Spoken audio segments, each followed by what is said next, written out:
You want to get on the action? We want to hear from you. Hit us up, faderoutemail@gmail.com. Slide in our DMs on IG @FadeRoutePodcast. Drop us a DM on Twitter @FadeRouteDNZ. Comment on our YouTube channel, The Fade Route with DNZ. Questions, comments, picks, segment suggestions, you name it, we want to hear from you. Get at us, in crowd. Well, it's a big show. Welcome to The Fade Route It's a big bad show tonight. with DNZ. Yeah, it's a big show. Here are your hosts, Cracking up, telling them lies. DNZ.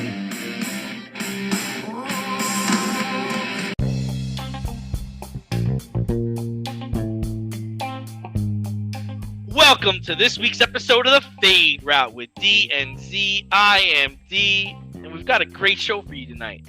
Lovie Smith gets fired, Aaron Rodgers loses to the Lions, and our good friend Danny Butler joins us on the in route. But we'll begin today's show with apparently the most overrated shortstop in baseball. Former Astro, former Twin, former Giant, and former Met Carlos Correa is now apparently joining the Twins. He passed his physical today. After this physical scared away the Giants and the Mets, the Twins are willing to live with the results. Shortstop is going to be making $200 million over 6 years with vested interest for going anywhere between the area of $270 million in 10 years.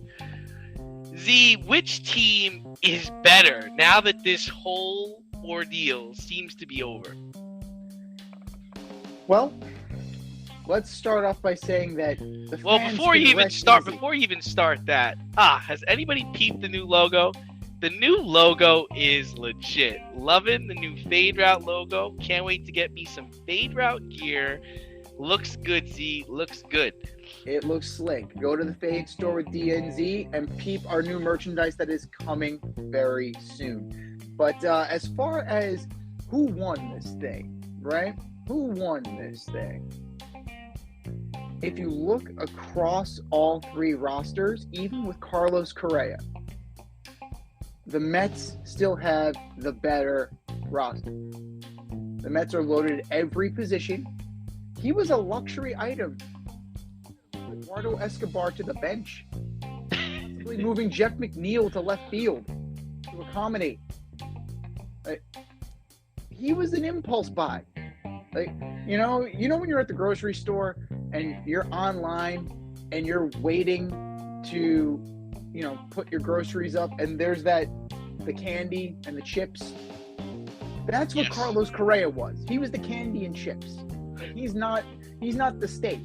He's not the vegetables. He's not the primary thing. You have that already if you're the Mets. You brought back Nimmo. He was a priority. You brought Verlander. Senga. You added to your core of Alonso, McNeil, Marte, Lindor, catcher. You got rid of McCann. Mission accomplished. You got rid of James McCann, who underachieved here in New York.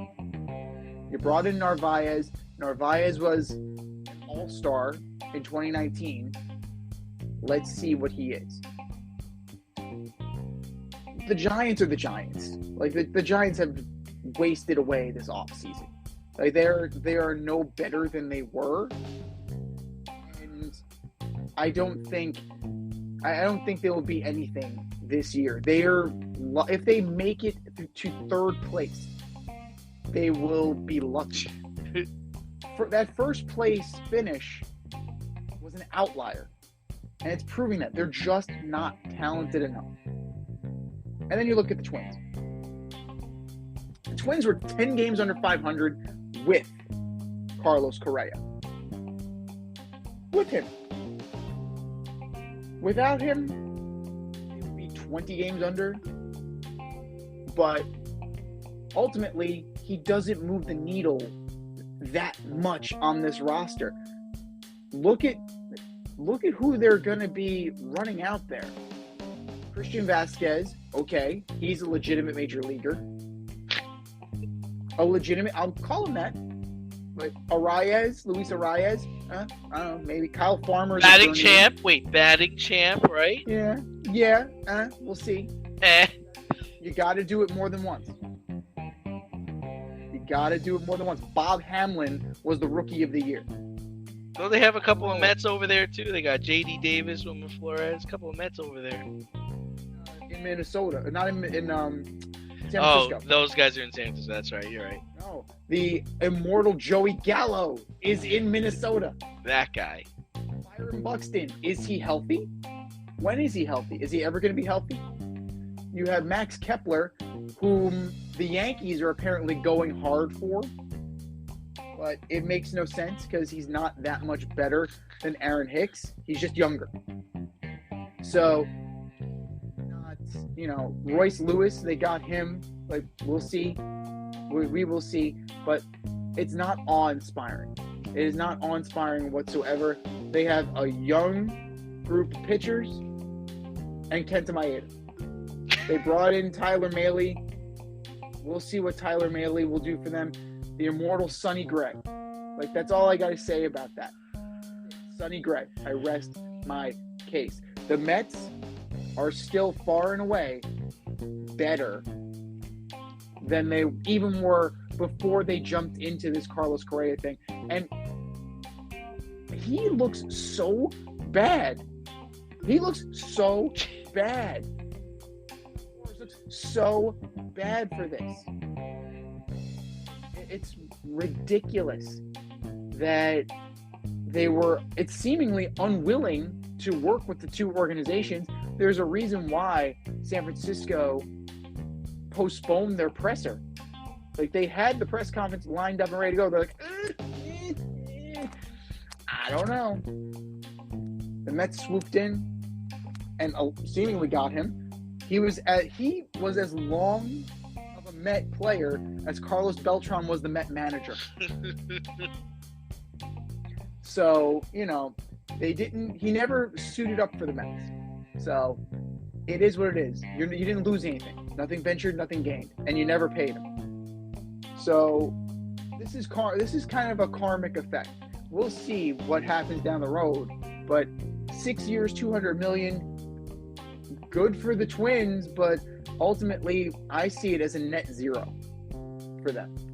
Yeah, the two things I'll agree with you on is, like, the Mets didn't need him. It was going to be really weird to have him play third base because yes, he's an elite baseball player. He's a really good shortstop, but to say he could just go to third like A-Rod and Cal did, I don't know if he could have done that. I think the Giants are going to be good, man.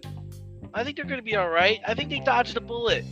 Because remember, they were going to give this man $350 million. Like, this was their consolation prize for not getting judged. They were like, all right, just give the money to Carlos Correa. He's going to be our star. He's going to be our guy. I think they really dodged the bullet here. And you know what? They're not great, but they got Logan Webb, Alex Cobb, Alex Wood, Sean Manaea. They're going to be all right. And like I said, they got some former Mets over there. J.D. Davis, Wilmer Flores. Their guy is going to have to be Brandon Crawford. He's their guy. And Mitch Haniger. Michael Conforto, after taking a year off of baseball, he's over there too. Another Met. Jock Peterson. Mike Yastrzemski. This is what they're playing with. I think it's fine. I think they're going to be good. And I think the Twins come out of this looking brilliant, right? It's like, hey, man, we ain't going to give you $350 million. We're not even going to give you $300 million. We got $200 million if you're interested. And you know what? We're going to pay you more per year than the Mets were. We're going to make it so that if you play really well, this thing can go up to $270 million. It behooves you to play your best baseball here because who knows what's going to happen. We could win. Or you could become a trade asset if you ever fix that problem with your leg. But their team is solid. I like Rise. I like Byron Buxton. I like Polanco, Kepler, Joey Gallo. Who knows what could happen to Joey Gallo? Christian Vasquez, solid catcher. Nick Gordon, young guy, batted 272 last year. Can you bat 272 again? If you bat 272 again, all right. Who's the world beater in their division? Who are they worried about? The White Sox? The way the White Sox played last year, don't forget, the Twins were in first place most of the damn season. They lost the division like in August. But what did they do to take them over the hump? He was there last year. Yeah. He was there. Yeah. Does Christian Vasquez takes you over the hump? No. Christian Vasquez keeps the White Sox and the Guardians off your ass? No. And the Giants, they'll be solid. They'll be formidable. They have major league players. However, they got to play. They're running up against the Giants. Have to go against the Padres. They have to go against the Dodgers. Oh yeah, it's uphill. Oh yeah, I'm just saying they're gonna be all right. They're not. I don't think they're gonna lose 100 games. They're gonna lose 100 games. They're not gonna lose 100 games. They're treading water. Their best is third place. Yes. Stink. The Rangers and the Rockies stink. The Rockies, not the Rangers. The Rockies, yeah. Maybe San Francisco would eke out a wild card.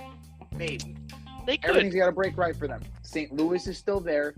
The Cubs are getting better. The Phillies, the Mets, the Braves, these teams are not going away. So the Giants, I don't think they did enough.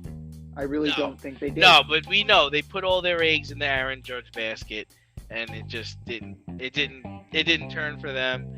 And their consolation was like, okay, we'll go get Correa because we're going to offer him more money than anybody else is. And it's, this guy just failed his physical. Right. What do we do now? We can't give him that much money to play here. He might not ever play again. And I don't blame the Giants, and I don't blame the Mets for being skittish and being hesitant to do that. Yeah. And I totally put that on Boris, and I put that on Carlos Correa for inability to work with these organizations, and he comes off looking like a mercenary. I find it hard to believe that Boris didn't bring this up to Correa, and Correa was like, I don't care. Right? Doesn't that seem like that's what happened here? I find it hard to believe Boris would be like, you're going to give him this money regardless of the condition of his leg. That just doesn't seem like a Boris play to me. He seems like, he seems heady. He seems to know, dude, this is what's doable. This is what's not doable. And, we'll go about this any way you want to. I just recommend that, we go this way. And Correa was like, no.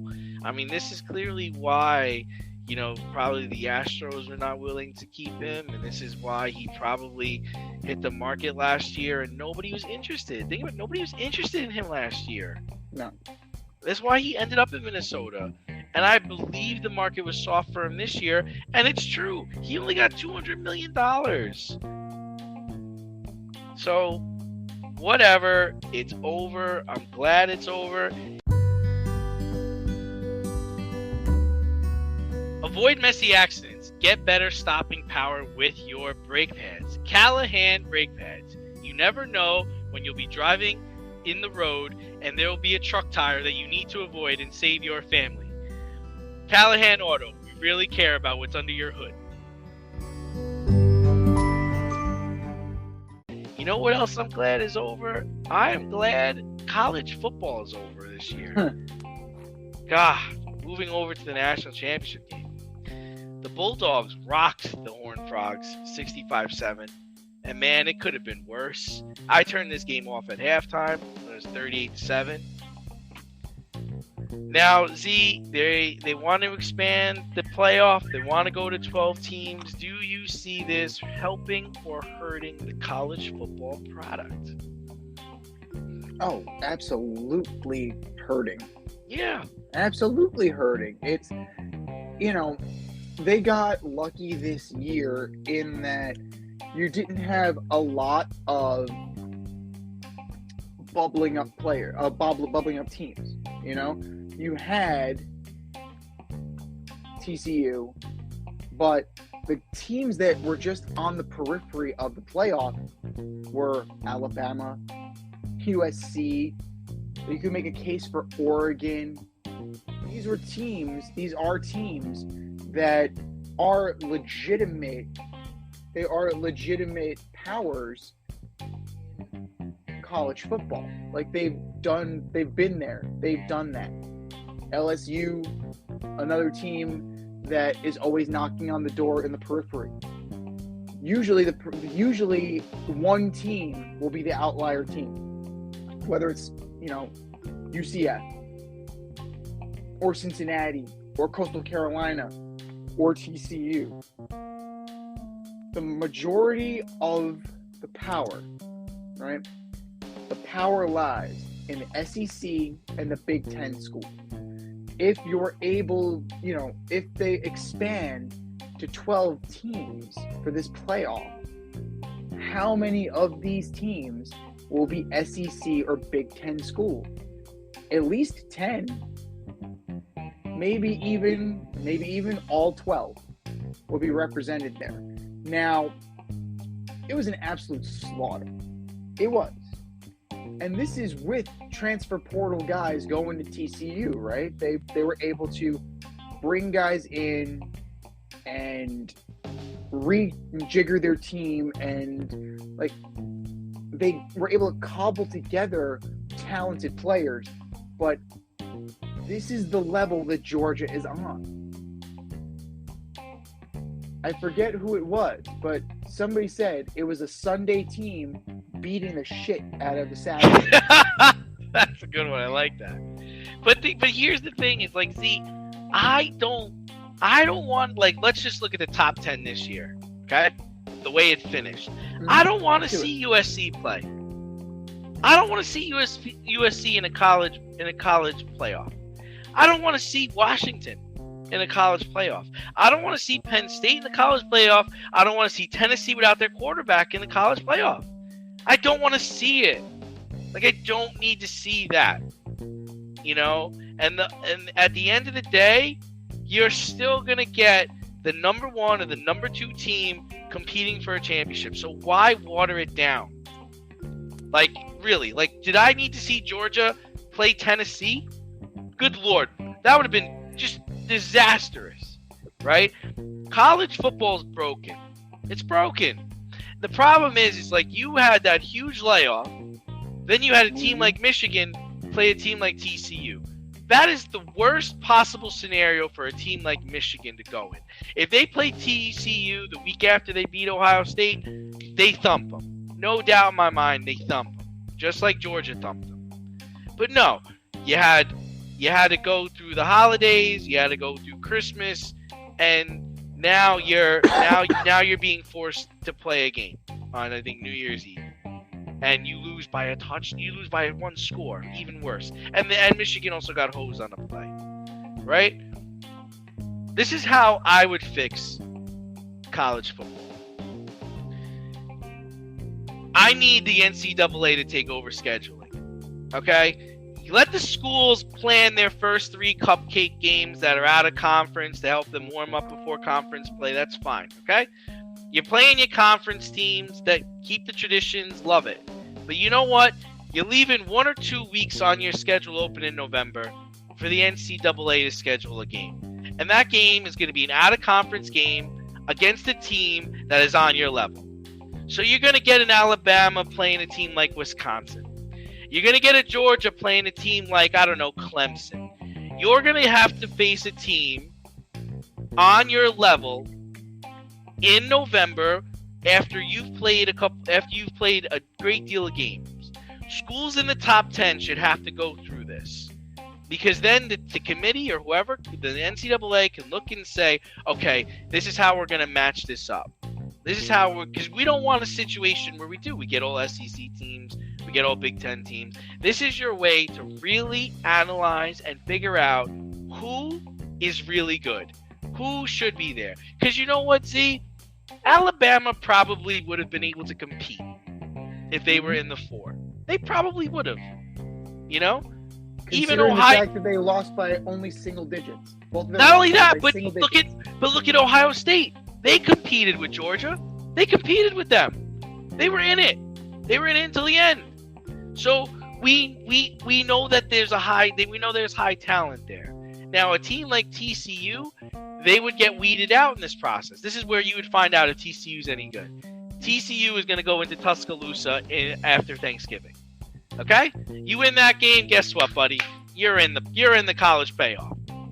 You lose by 40, good. We got that out of the way. Hope you had fun. Everybody made money. Everybody made money and everybody's happy. That's the only way. You've got to create an even playing field.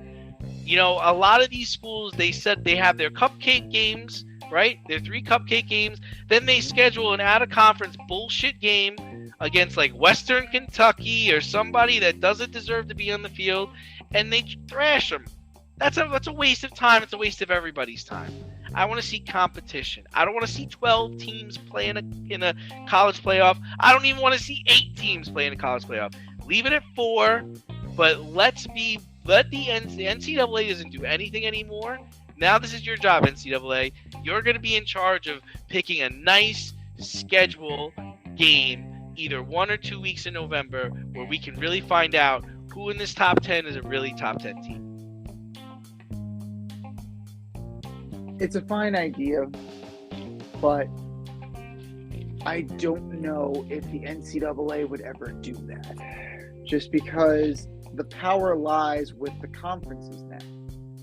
So the scheduling lies with the conferences, and we already have that bugaboo, that little scuttlebutt about conferences potentially wanting to secede from the NCAA anyway. So what? Well, that's the problem. Really it's like Michigan is scheduled to play Notre Dame in 2034. Like, what the fuck, man? We don't know what your team's going to be like in 2034. Well, why are we setting that up right now? No, it's ridiculous that, you know, your AD and your scheduling department has to negotiate these things. If you're going to do something like that, I would argue putting it at a neutral site, just for the simple fact that it would make schools more, I would say it would make them more amenable to it. Because if TCU goes into Alabama and beats Alabama, that is going to be major egg on your face. But hey, neutral site. If you look at college basketball... Oh, you mean if they adopt what I'm saying, that game would be played at a neutral site? Is that what you're saying? Okay, yeah, that's fine. Because, like, at the beginning of the year, when you have that tournament, right? In the beginning of the year, it's on an aircraft carrier. It's in fucking Indian Wells. It's somewhere a like... football game on an aircraft carrier. That would be impressive. But that's what I'm saying. lay some turf down. Why not? But you know, the NCAA basketball gets creative with these things. Yeah. And they schedule neutral site tournaments. Right. Lo and behold, you get the big names. But that's the model that they need to find a way to draft that model, because you know the whole reason for moving to the college playoff was you really didn't know who the champion was, right? That was the whole argument. It's like, we want to really crown a champion. I mean, did we really need to see Georgia play TCU? Was there ever a doubt? And we talked about this. We talked about the chances of this thing being blowout city just because of the nature. I mean, Georgia's just on the cusp of something right now where they're the Alabama of right now. Like, and every team takes turns holding this crown, and that's who they are. They were going to stomp whoever got in their way. Michigan would have gave them a better game, but ultimately Georgia was the best team this year. And here's the thing, Z, is even with the 12-team model, I don't want to see the upset. I don't want to see 12 beat 1. I don't want to see 8 beat 1. Why would I want to see that? Who does that benefit? Who would get enjoyment out of seeing Tennessee knock off Georgia? So now Georgia's out, and now we've got Tennessee still in this thing. Like, who's happy about that? Nobody. Unfortunately, but from a fan standpoint, you want to see it, but it's not. No, not from maybe if you went to Tennessee, you're a Tennessee alumni, or if you hate Georgia, maybe. But if you're a college football fan or a football fan, I don't want to see that garbage. I didn't want to see the garbage I watched 2 nights ago. Like, this is gonna be the way of the world, so get prepared for it because you have. It's coming. It's coming. With the NIL, yeah. The new playoff format and the transfer portal. Yep. It's the perfect storm for this. No, that's how you get a Tulane ranked 9th in the country. Wild shit. But by knocking off USC. Yeah. That was a garbage game. USC just fell apart at the end of the year. They fell apart at the end of the year. And you want me to watch this team play in the playoff? God. Step outside of your safe area and make a statement without saying much with FCK Clout Lifestyle Apparel. Embrace the colorful chaos and stay emotionally regulated in their hoodies, snapbacks, graphic tees, accessories, and more. Season 3 merch is up now. Get it while you can.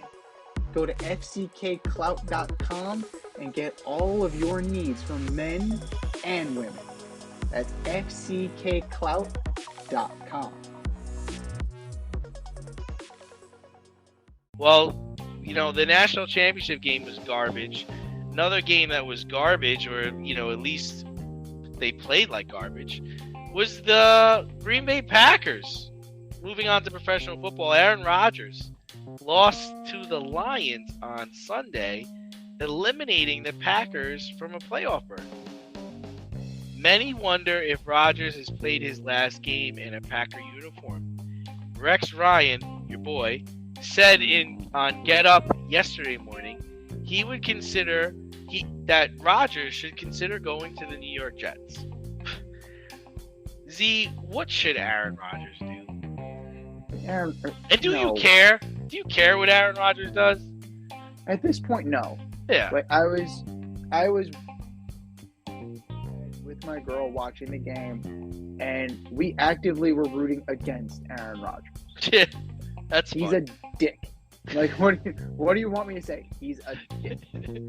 So he's still a dick. He's still a dick. It doesn't matter if he stays in Green Bay or if he goes and fulfills his lifelong dream of playing for the Niners, if he goes and plays for the Raiders. I don't believe for 1 second the people trying to tie him to the Patriots. No way would Bill Belichick stand for that. Could you imagine? Absolutely not. They were trying to tie get this, Aaron Rodgers as the QB, Kingsbury as the OC. Yeah, Absolutely I don't know not. why people think Cliff Kingsbury is going to get a job. Like, Not why under Bill Belichick. But why would anybody hire Cliff Kingsbury? Has anybody seen the Arizona Cardinals play a game the last 2 years? He is incapable of coaching a team in the second half of a season. They won 1 game at home this year. At home. The garbage team.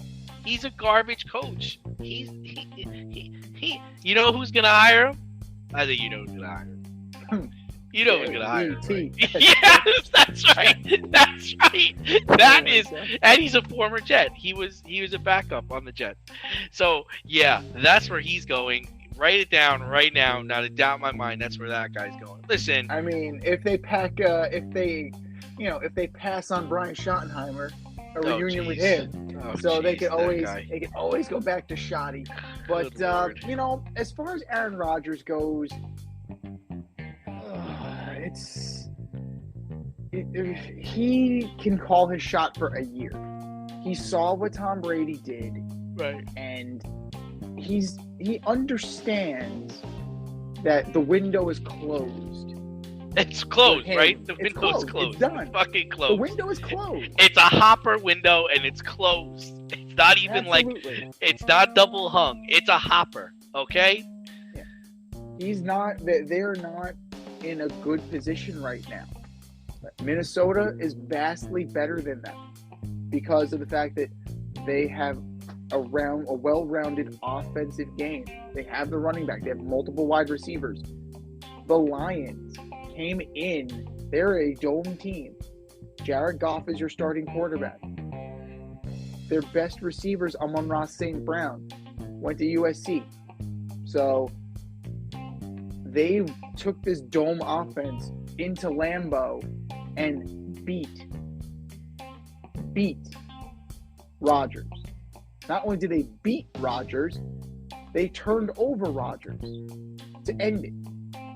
Yep. They essentially stuck the dagger in Aaron Rodgers. The Bears are rebuilding. That's the one team in that division that they are better than. And that's because they totally are going to blow But it. are they? Are they, though? Are they better than them? Oh, by leaps and bounds. By leaps and bounds. Okay. You know, there's enough talent there, especially if you rely on Aaron Jones and you rely on A.J. Dillon, you got something there. The receivers will come along, but I don't want to see him on the Jets. The Jets have enough drama, and coming from Rex Ryan, like, you know, Mr. Drama himself, Coach Drama, like, that's the worst idea. I think that as far as destinations go, the best one, I don't think that San Francisco is going to want to touch him. I think that they're fine with who they are, and they're invested in the Trey Lance project, unless Brock Purdy does the unthinkable and goes from Mr. Irrelevant to Super Bowl champion.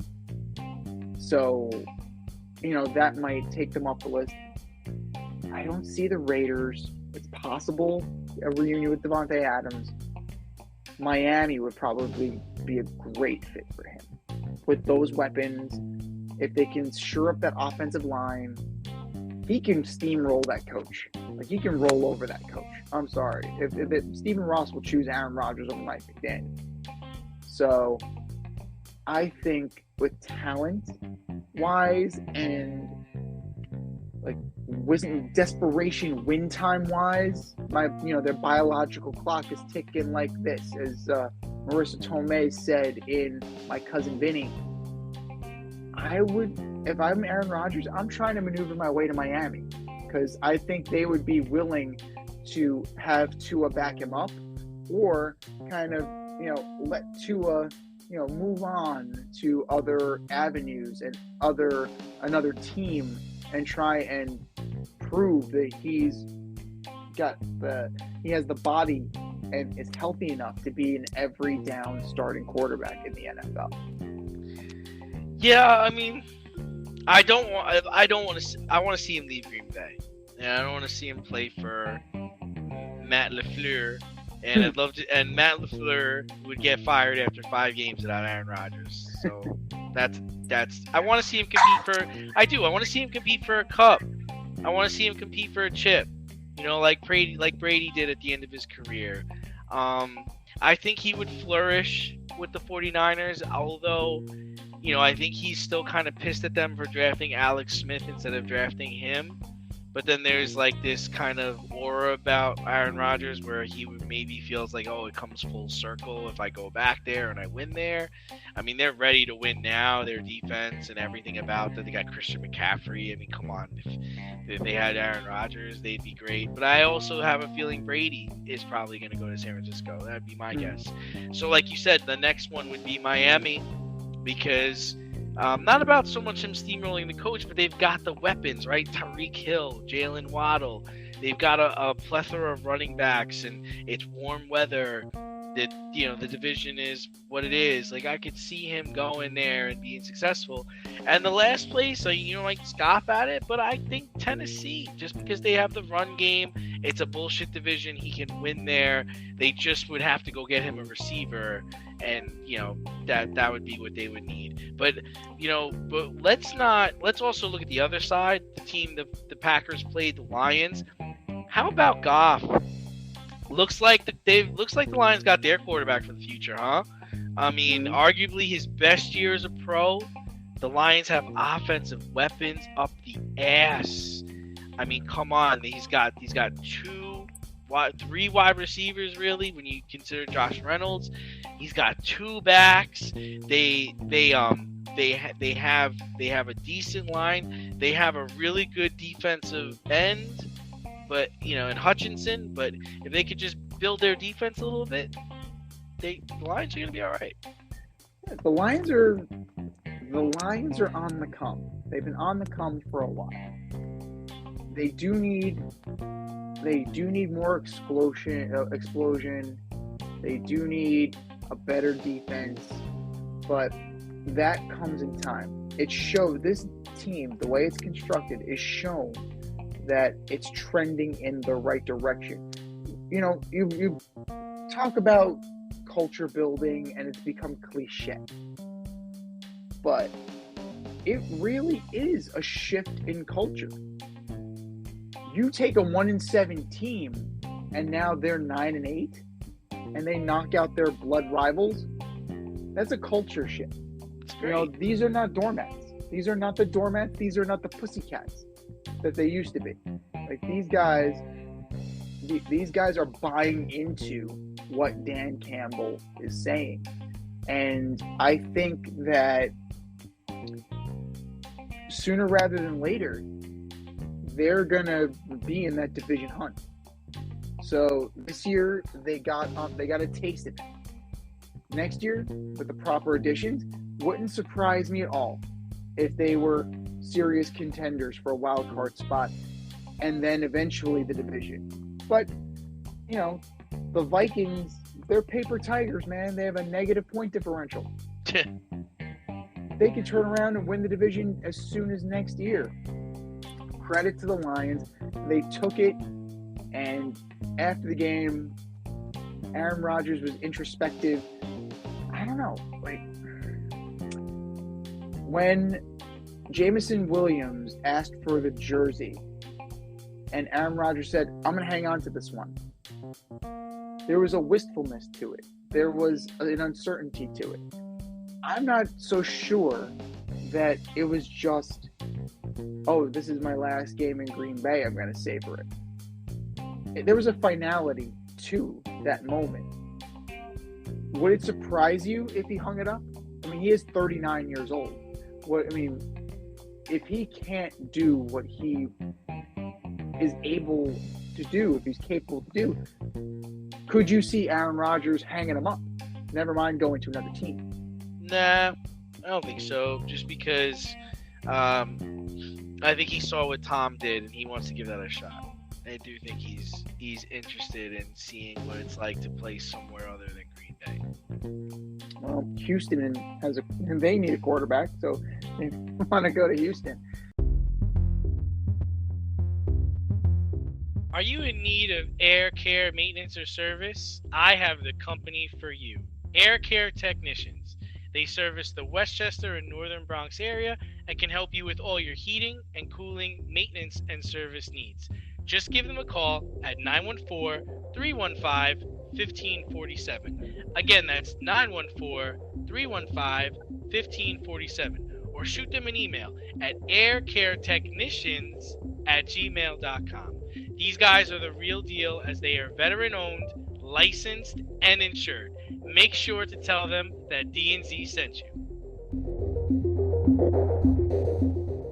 Yeah, another team that needs a quarterback, the San Francisco 49ers. But they were able to secure the second seed in the NFC with Mr. Irrelevant Brock Purdy under center. Does the success of the 49ers prove to you that you don't need the elite quarterback to win in this league? So, you're meaning to tell me that you don't need an elite quarterback to win in the league? That's the argument.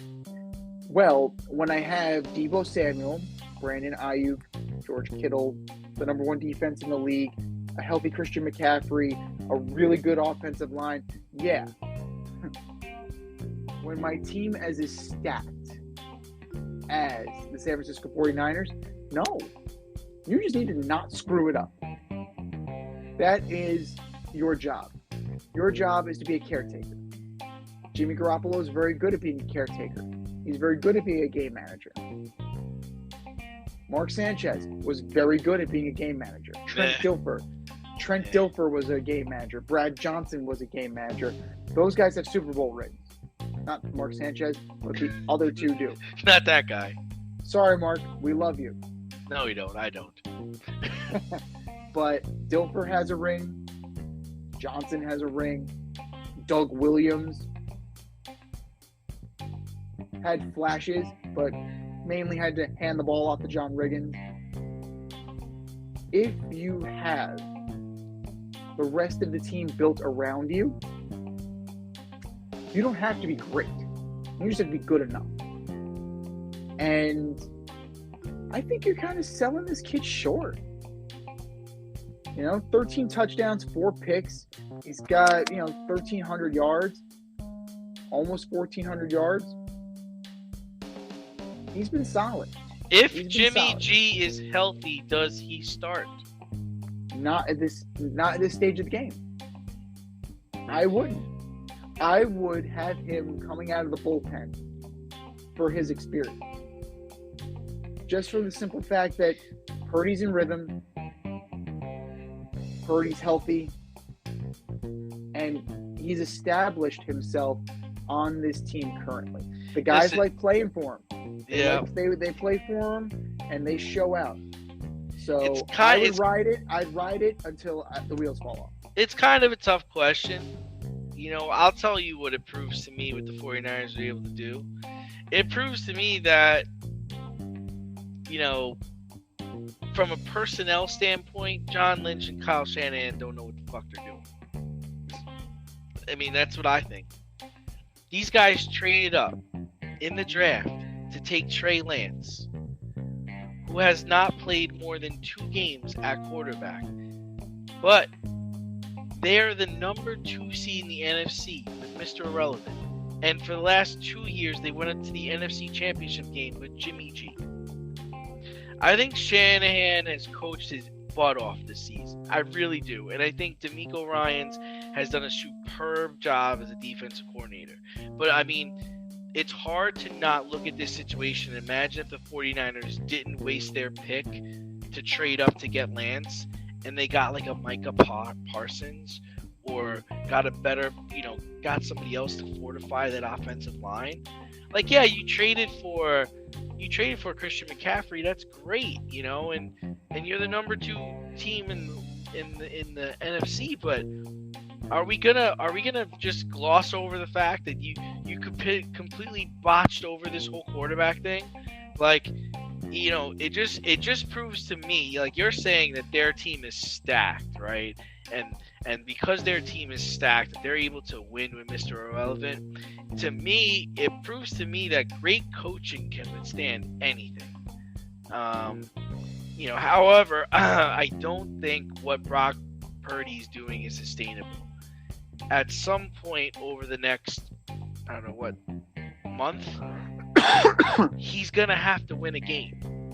He's gonna have to win a game, just like even Brady's first season. He had to win a game. He had to, whether it was not turning the ball over or getting us in position to kick a field goal, he's going to be called on to win a game, and I don't know if he can do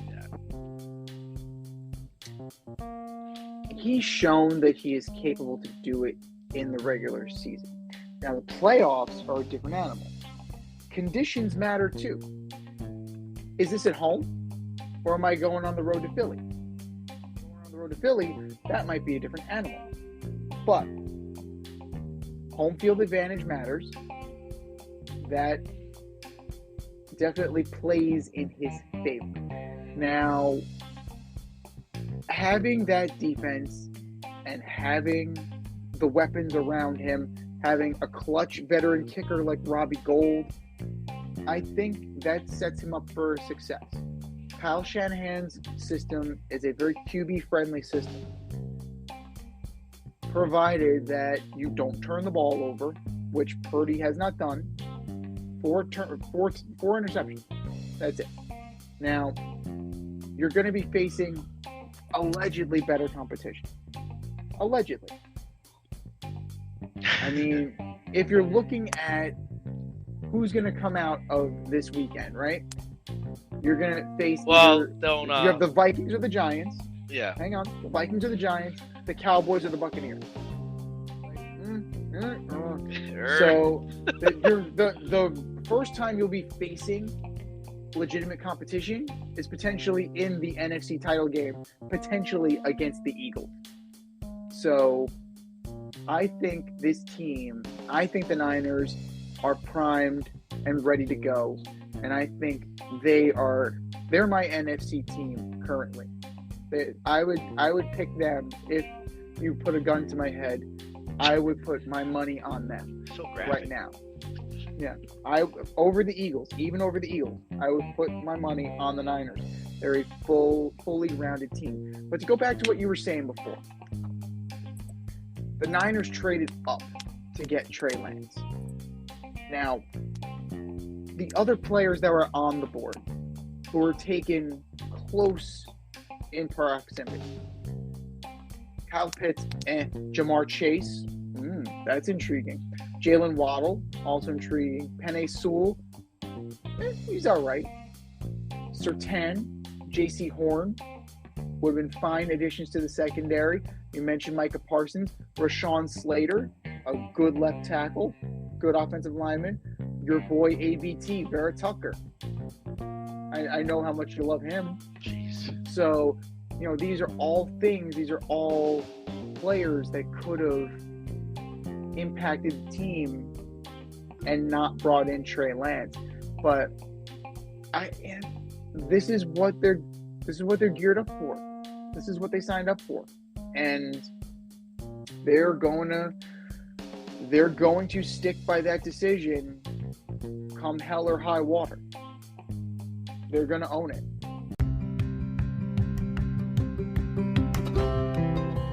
Do you love brownies? Of course you love brownies. But you know what's better than a brownie? A delicious, handcrafted, gourmet brownie delivered right to your doorstep. That's what our guys at Sweet Life Brownie Co. offer.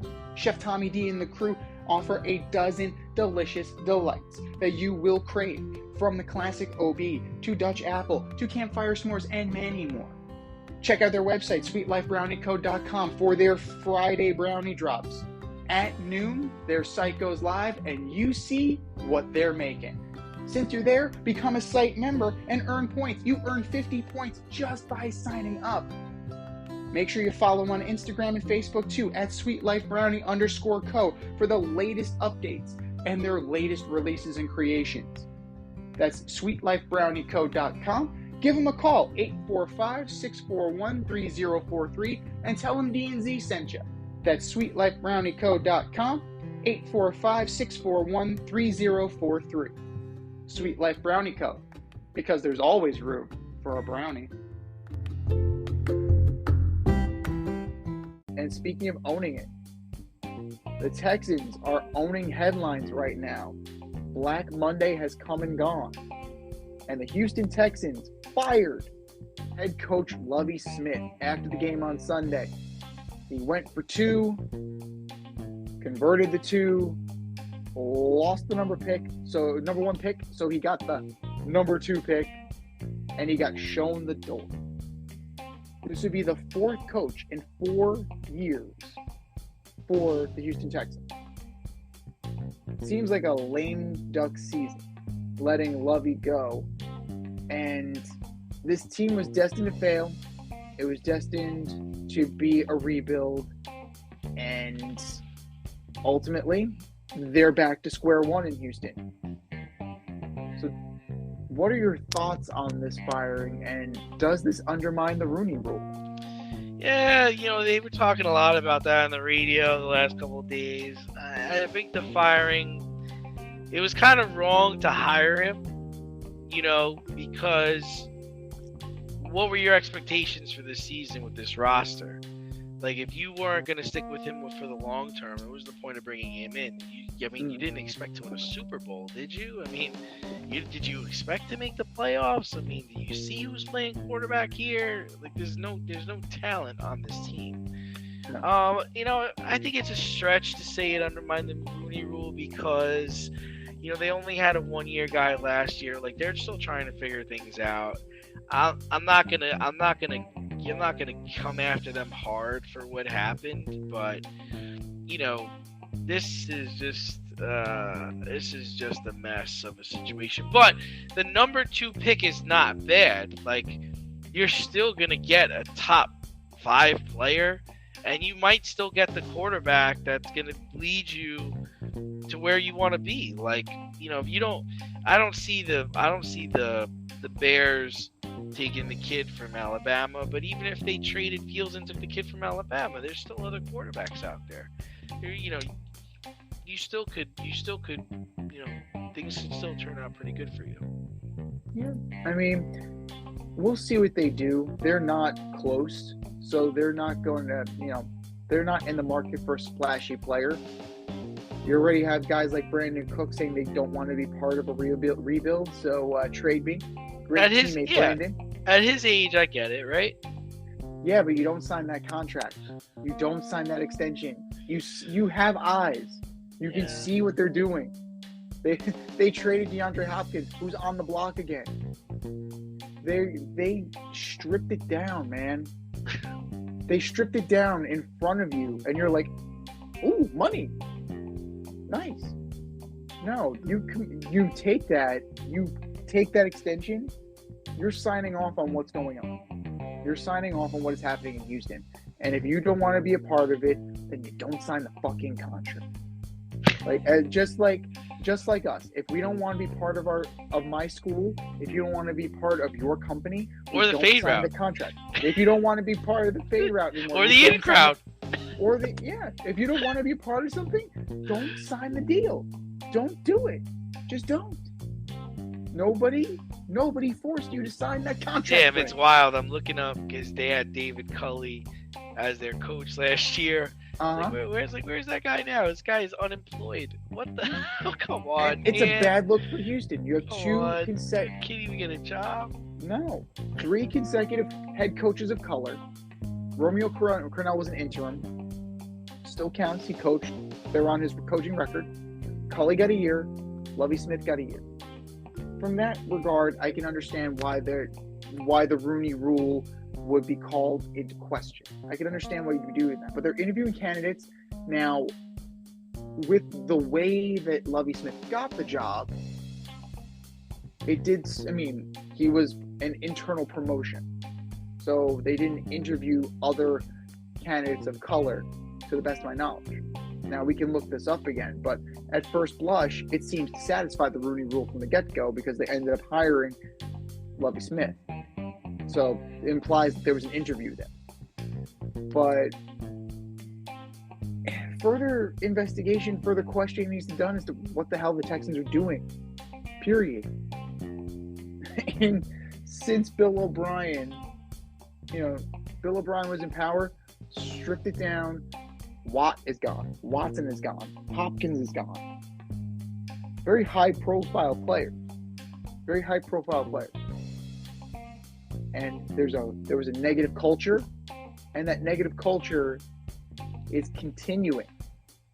But I don't think it's an intentional undermining of the Rooney Rule. I think that's an overreach. But it does question the competence of Casario, and he might be, he might be shown the door next. I think that is, that's definitely within the realm of possibilities. As far as who would be a candidate for this position, they passed. Culley was a first-year head coach, gone. Lovie Smith was a well-seasoned head coach in the pros and in college. He's gone. What are you doing? Where do you go? What are your candidates? Like, if I'm D'Amico Ryans, am I picking up the phone if Houston calls? Hey, this is Cal McNair. Like, if I'm D'Amico Ryans, I'm not answering that call because I know I got a year. It's dysfunctional, and it needs to change. Now, as far as what they can get with the number 2 pick, most likely they're going to get Bryce Young. Most likely they're going to get him. Chicago, I doubt. I doubt Chicago is going to deal Justin Fields to take a quarterback. Granted, they are the drizzling shits. And I'm sure Justin Fields would have plenty of suitors. But your main bargaining chip is the number one pick. Dealing the number one pick is how you get better. How many first rounders, how many second rounders, how many third rounders can you accumulate from this number one pick? Just really a first and a third. Yeah. I can't imagine anything more than that. There's nothing Bryce Young has shown that says he's like Andrew Luck, Peyton Manning, or anything special. You know. And there's no defensive stud. You're not taking a wideout at number one. You're not going to take a running back at number one. So it seems to be Bryce Young or bust for this year. But then again, the Jaguars took Trayvon Walker last year with number one. Who? It was supposed to be Aiden Hutchinson. It was supposed to be Hutchinson, and then in the last minute, we hear about this kid from Georgia. So, we haven't gone through the combine yet. We don't know yet. But it seems all but likely that Bryce Young is going to end up in Houston. But what is waiting for him when he gets there?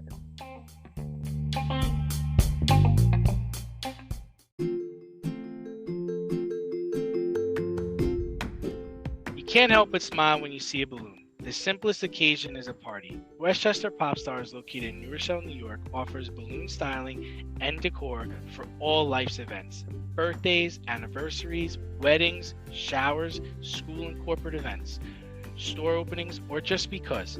Westchester Pop Stars takes balloons and shapes them into works of art, creating decorative installations for your special occasions.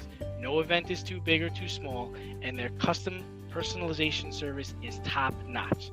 Westchester Pop Stars is a private studio, quickly expanding. In-person consultation is by appointment only. Send an email to westchesterpopstars@gmail.com for more information or to schedule an appointment. No need to hire an event stylist. All you need is balloons. Currently servicing Westchester, Putnam, New York City, and Connecticut. To find Westchester Pop Stars, search for them on Instagram, Facebook, or Google.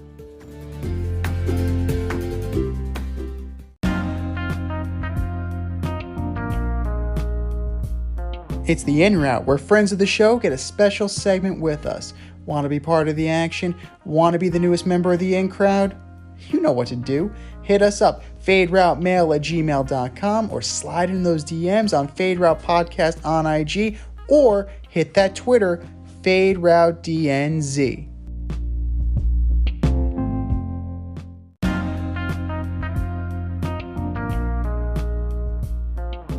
Joining us on the In Route today, we have fellow Spelman alumni and New York Giants insider, Mr. Danny Butler. Danny, thanks for coming back on the show.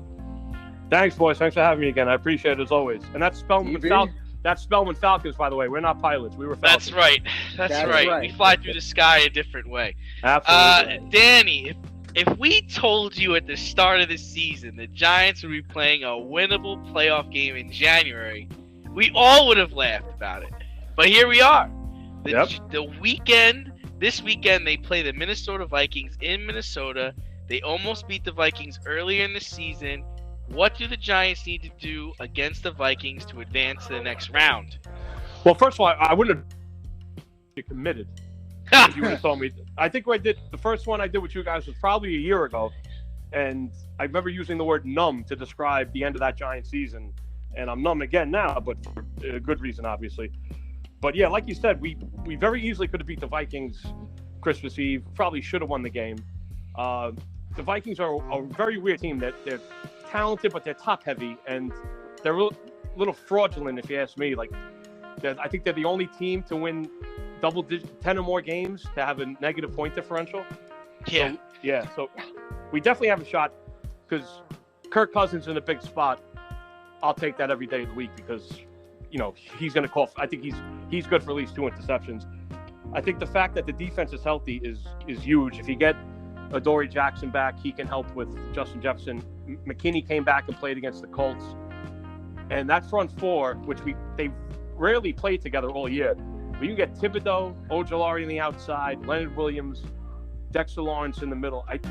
I know Wink Martindale loves the blitz, but if you can get pressure with just those four and you're able to double team Justin Jefferson and get Kirk Cousins' face early and often, I think we have a very on the offensive side of the ball.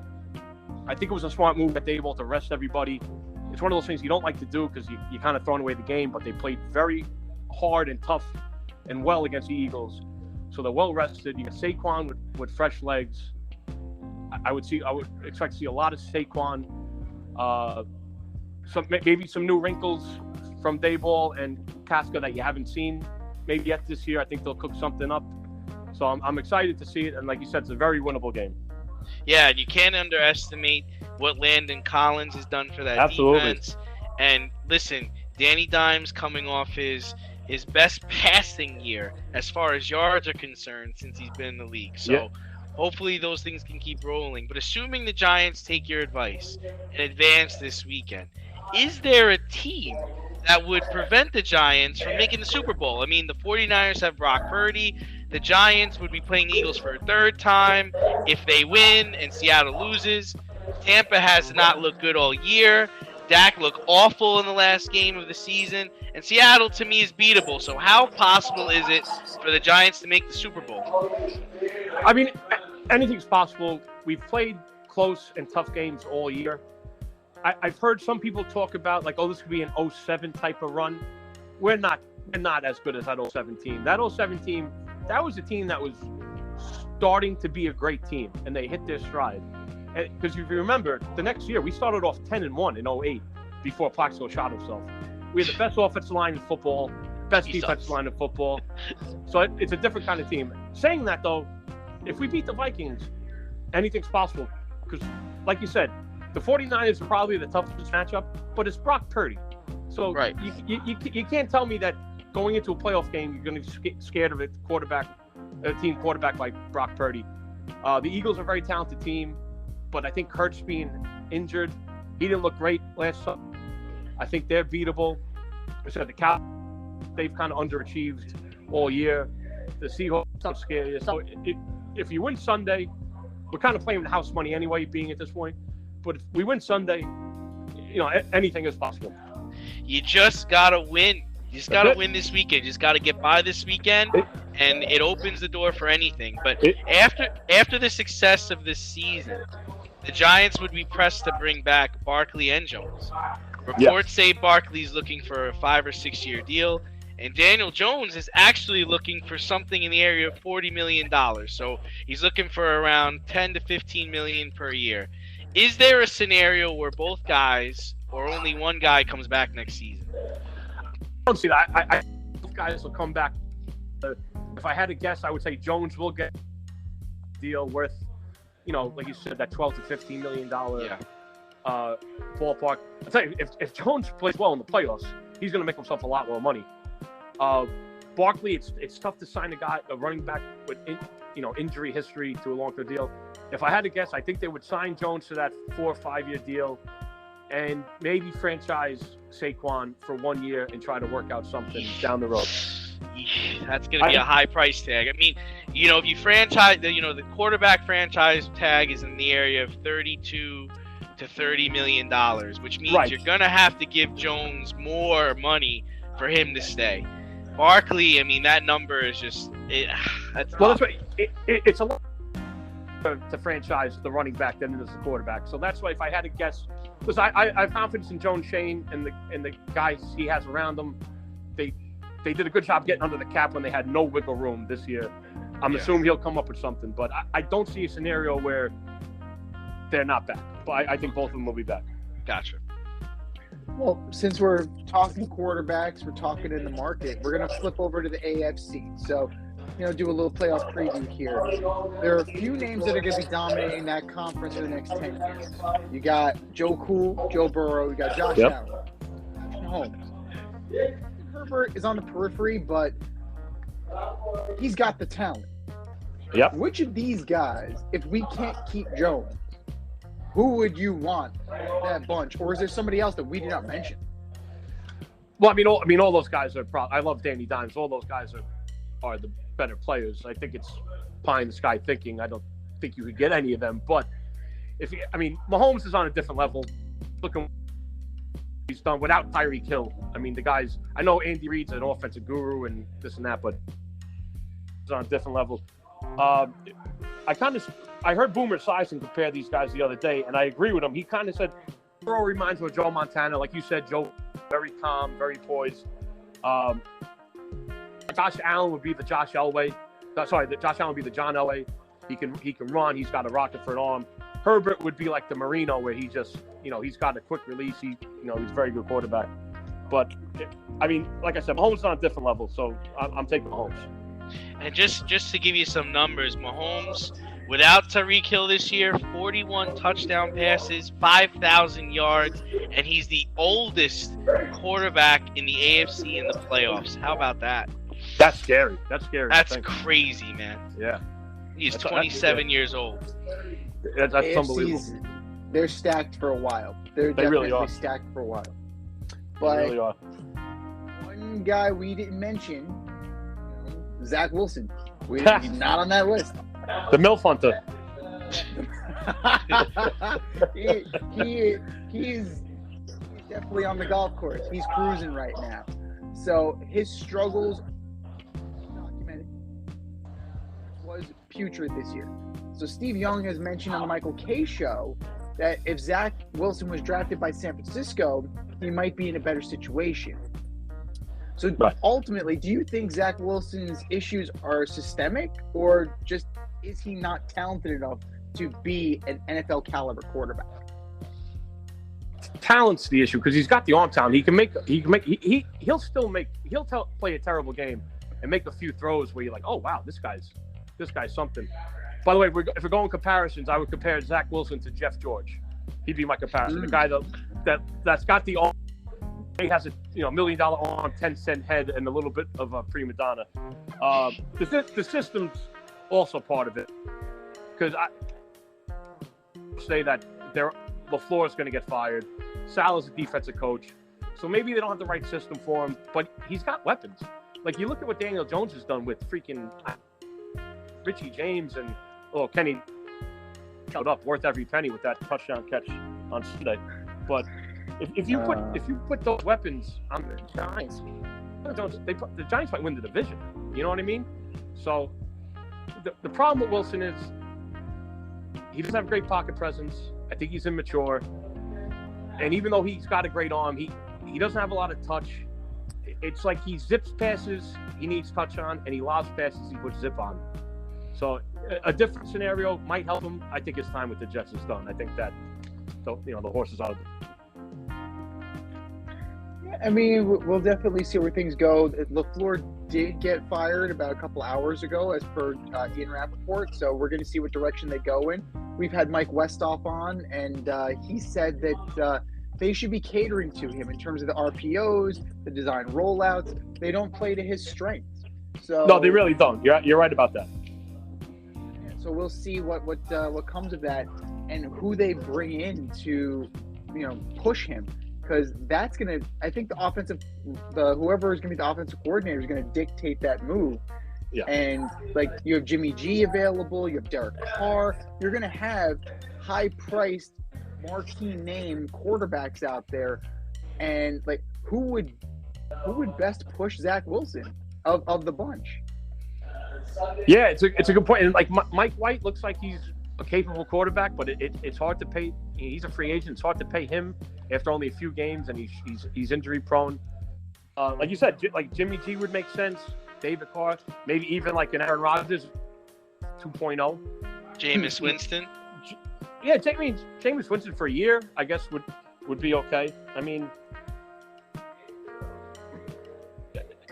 I just can't see them say. I did read a report though that Frank Wright, if he doesn't get a head coaching job, would the Jets be interested in him? He'd be a great offensive coordinator. Maybe a guy like that could turn Zach Wilson around. As long as they don't bring Carson Wentz with them, that's all I'm saying. Yeah, really. Well, we'll get out of here on this, Danny. We're about like 80 days until opening day, believe it or not. And your Yankees added a solid number 2 in Carlos Rodon, but they still have not addressed the issues of Aaron Hicks, IKF, Josh Donaldson. Like, those guys are still on this team. So is this team any closer to beating the Astros next year? Or do they still have work to do? They still have work to do. I love the Rondon signing. In my opinion, we have the starting rotation in baseball. Between Cole, Rondon, a healthy Severino, I thought he might have been a fluke year one. He's shown he's not. He's a legit pitcher. And maybe you get Frankie Mata. I think if he's your number 5, you're in good shape. Like you said, still having Hicks and Donaldson on, frustrating. I'm hoping Brian Cashman can make some sort of trade to move them. I would love to, if you don't trade, then get rid of Donaldson and put DJ at third if you can do it. It's all about the kids. I think Peraza deserves the shot. Opening day, shortstop. You have Volpe, you're hoping, but I like Cabrera. He shows a lot. I think he can play. He can play everywhere. So here's a kid. He deserves to play, 6 games a week, whether it's at second, third, short, left field. So I think Cashman's going to see how the kids do and how they develop. And, he's not afraid to pull the trigger at the trading deadline. So I think this team is set going into spring training. We'll definitely see. Spring training will be here before you know it, which is mind-boggling. Yeah. But Dan Butler, DB, thank you for coming on, brother. And what's going on, Tubby? You want to fill us in? What's going on? Yeah, everything's great at Tubby. Still going strong. Should be hopefully a rowdy crowd for the Giant game Sunday. I won't be there because I'll be going too crazy. So it's not good to be where you work and acting crazy. But we got trivia going Tuesday nights, karaoke on Thursdays, brunch Saturday and Sunday. It's a great spot. Crowd, great food. 46 Broadway and West 207th Street. So stop by if you're ever in the neighborhood. Totally. And we will be there, brother. Thank you for coming on. And if you want to join the in-route, if you want to get on the show with us, hit us up at faderoutemail@gmail.com or slide in our DMs on IG at FadeRoutePodcast or drop us a line on Twitter at FadeRouteDNZ. Danny Butler, thank you so much for coming on, brother. Thank you for being a part of the in-crowd and joining us on the in-route. Thank you so much, boys. Talk to you soon. Let's go, Giants.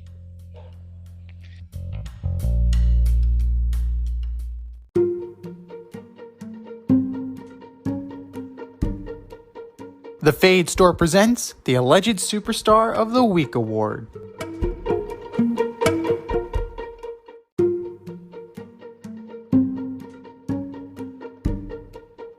All right, boys and girls, you know what time it is. It's time for the Alleged Superstar of the Week. You know how it goes. We put a poll on our Twitter page at FadeRouteDNZ, and you vote, and you vote, and you vote, and you vote. And the winner of said vote gets a shout out on this here show and takes home the coveted ass trophy. And you know who took home the coveted ass trophy last week, D? You don't. One Mr. Dana White. Oh, that. Dana White.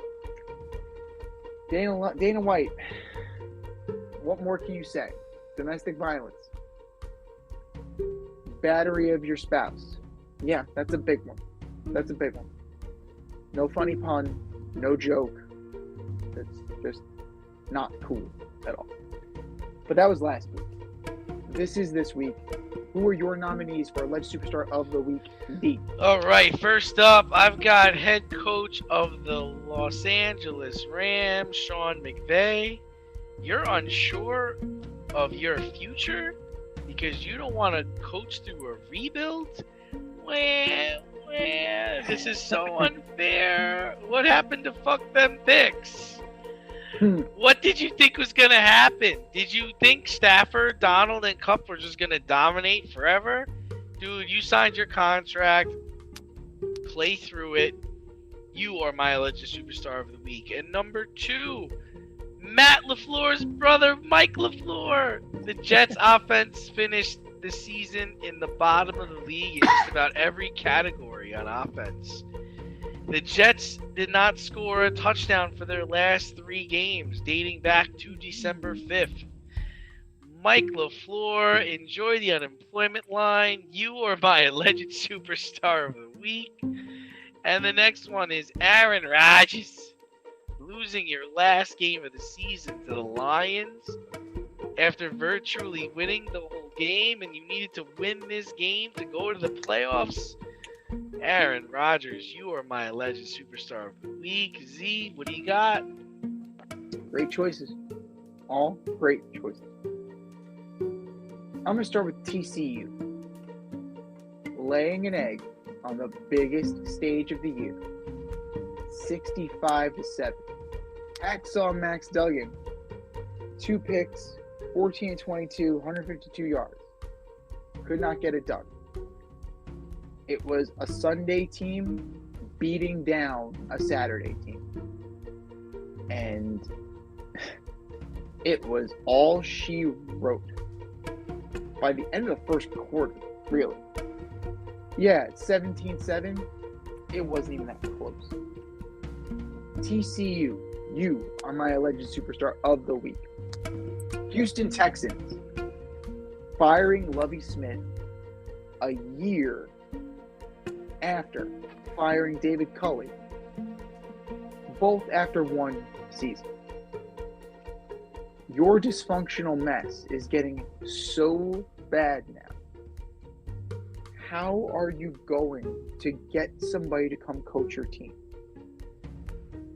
Nobody's going to come if they think they have maybe 14 games.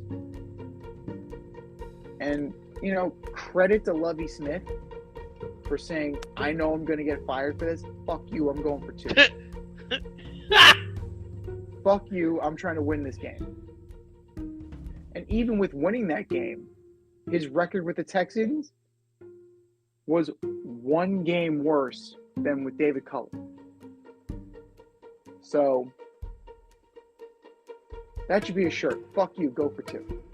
I like it. Expect that. Expect that on the Fade Store DNZ. Houston Texans, you're completely dysfunctional. You are my alleged superstar of the week. And then last but not least, sticking with the Houston Texans, Brandon Cooks. Piggybacking off your idea with Sean McVay.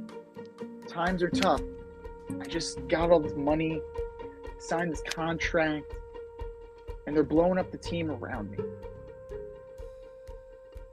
This is not your first year in Houston, Brandon. You saw Deshaun Watson go. You saw J.J. Watt go. You saw DeAndre Hopkins go. You saw what they were doing. So if you didn't like it, you didn't need to sign the contract. There was that old commercial. You like money? Sure, we all do. We all do.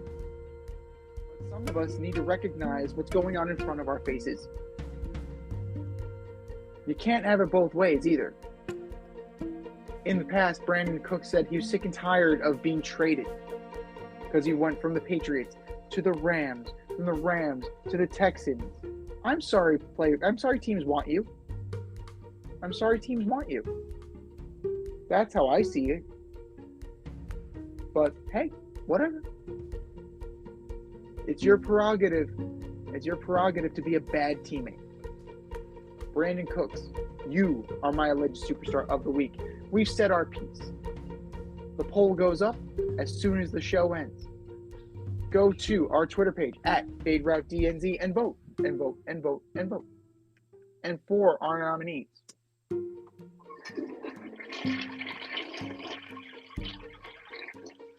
Just do better, boys. Just do better.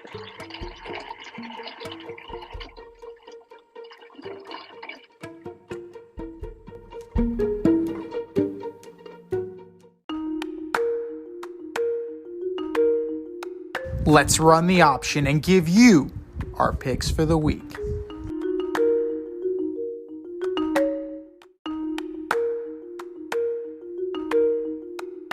It is the option for Super 4 wild card weekend.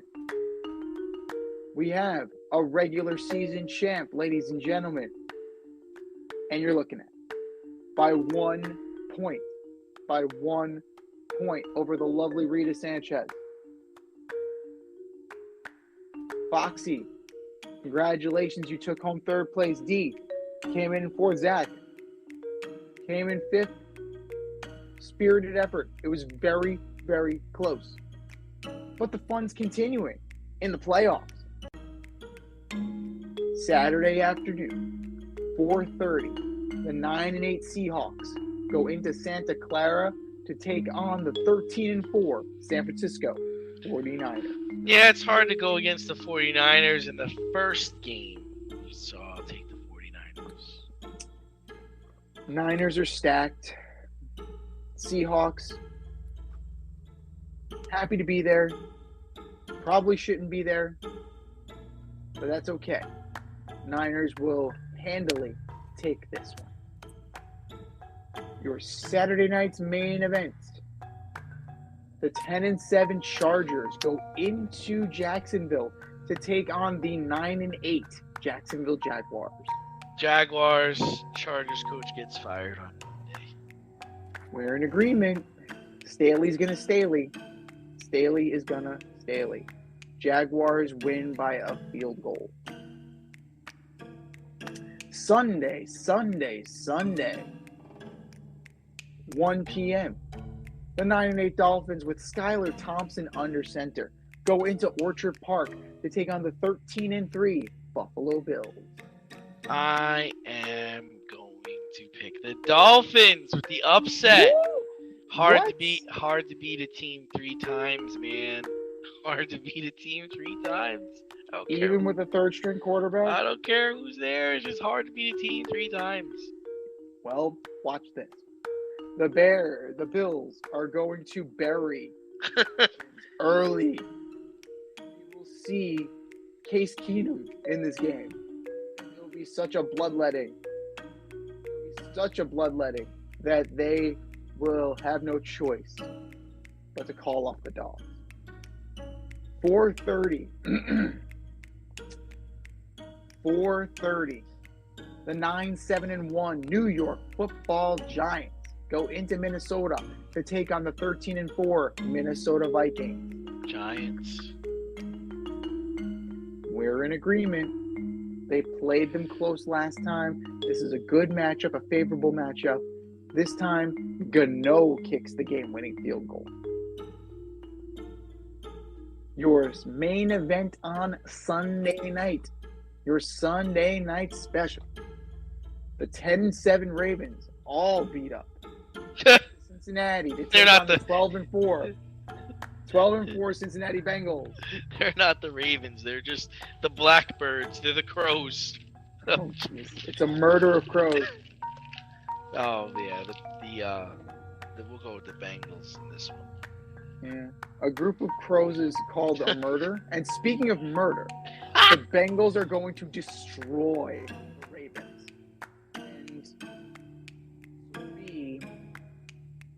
And this will be kind of the incentive for them to back up the truck and cut a blank check to one Mr. Lamar Jackson. I don't know. Save us, Lamar. I don't think it's gonna happen, man. I don't know. This team is nothing without Seems him. like he's gonna be a Jet. God help us all. But God help us all. And your Monday night delight, because of course this game was going to be Monday night in prime time. The 12-5 Cowboys at the 8-9 Buccaneers. Man, it's potentially Brady's last game. I'm surprised there hasn't been more hype about it, more talk about it, right? Isn't that Because weird? it's not going to be his last game. Because he's gonna win, baby. TB12. TB12. I don't bet against that man. Do not bet against that man. TB12. No, I'm with you. I'm betting with my head here. The Cowboys are going to find a way to choke this one away. They're going to find a way. They have it. Bowles is 2-0 against the Cowboys. Brady is 7-0 against the Cowboys. Like, this is... He's undefeated. He's in undefeated 20 years Yeah. against the Cowboys. How does he do this shit? He's undefeated. Undefeated. It's just so silly just to even say it. I mean, what can you say? Like, undefeated. I've never lost to them my whole Never. entire life. Why am I going to start betting against this man now? Why? It makes no sense. Bucks win. This has been the Fade Route with D and Z. Thanks for tuning in tonight. Catch our podcast on Wednesday nights on Anchor, Spotify, iHeartRadio, Amazon Music, or wherever you listen to your podcast. So until next time, stay faded, everyone. Time for us to run the go route, but we'll talk to you next week. Thanks for listening to this episode of our podcast. If you like what you heard and want to hear more, be sure to like and subscribe on your favorite podcast platform. Rate us 5 stars, leave us a review, turn on subscription notifications, and tell your friends. Spread the word, spread it wide.